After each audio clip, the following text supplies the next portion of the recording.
చదివేస్తే ఉన్నమతి పోతుందా? ఇప్పుడు పోయిందా? మతదాన్లో మతి లేని వ్యవహారం ఇప్పుడు హాట్ టాపిక్గా మారింది. తెలుగు రాష్ట్రాల్లో ఎమ్మెల్సీ ఎన్నికల్లో గెలుపోటముల సంగతి ఎలా ఉన్నా చెల్లని ఓట్లే వేలకు వేలున్నాయి. ఓటర్లంతా చదువుకున్న వాళ్ళే. మరి చెల్లని ఓట్లు ఎలా పడ్డాయి? ఎందుకు పడ్డాయి?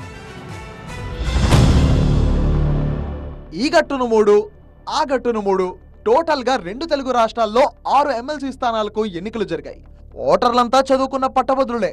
ఎవరికి ఓటు వేయాలి అనే విషయంలో ఎంతో అవగాహన ఉన్నవాళ్లే. కానీ వాళ్లలో కొందరు ఓట్లు చెల్లని ఖాతాలో పడ్డాయి. అది కూడా 10, 20 కాదు, ఏకంగా వేలకు వేల సంఖ్యలో పడ్డాయి. చిత్రం బళారే విచిత్రం ఏంటంటే టీచర్స్ ఎమ్మెల్సీ ఎన్నికల్లో ఓటర్లంతా ఉపాధ్యాయులు, అధ్యాపకులే. వాళ్ల సర్వీసులో ఎన్నోసార్లు ఎలక్షన్ డ్యూటీలు చేసుంటారు. అలాంటి వాళ్లు కూడా చెల్లని ఓట్లు వేశారు. ఉత్తరాంధ్ర టీచర్స్ ఎమ్మెల్సీ ఓట్ల కౌంటింగ్ లో 656 చెల్లని ఓట్ల ఖాతాలో పడ్డాయి. జనరల్ గా వాళ్ళు టిక్ పెట్టడం ఒకటి. కౌశిక్, నేను పార్ట్నర్షిప్ ఫర్మ్ స్టార్ట్ చేయడం బెస్టా, ప్రైవేట్ లిమిటెడ్ కంపెనీ స్టార్ట్ చేయడం బెస్టా? ఎందుకు అంత కన్ఫ్యూజన్?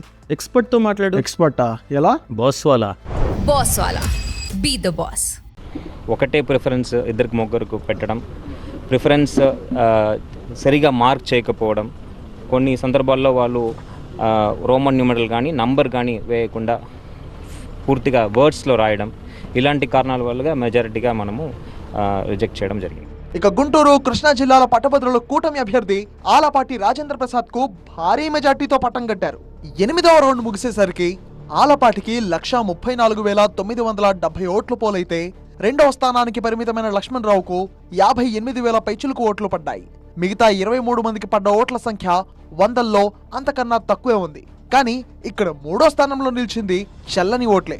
24,576 చెల్లని ఓట్లు నమోదయ్యాయి. కరీంనగర్, మెదక్, నిజామాబాద్, ఆదిలాబాద్ టీచర్ ఎమ్మెల్సీ ఎన్నికల్లో బీజేపీ బలపరిచిన మల్క కొమరయ్య 12,959 ఓట్లు సాధించి విక్టరీ కొట్టారు. కానీ ఇక్కడ 897 చెల్లని ఓట్లు పడ్డాయి. ఇక కరీంనగర్, మెదక్, నిజామాబాద్, ఆదిలాబాద్ టీచర్స్ గ్రాడ్యుయేట్ ఎన్నికల్లో చెల్లని ఓట్ల కథ మరో లెవెల్లో ఉంది. ఇప్పటికీ ఇంకా కౌంటింగ్ కొనసాగుతోంది. ఈ సెగ్మెంట్ లో 2.5 లక్షల ఓట్లు పోలయ్యాయి. తొలి విడత 1,00,000 ఓట్లలో చెల్లనివి ఎన్ని, చెల్లినవి ఎన్ని అని లెక్క తీస్తున్న క్రమంలో గలాటా జరిగింది.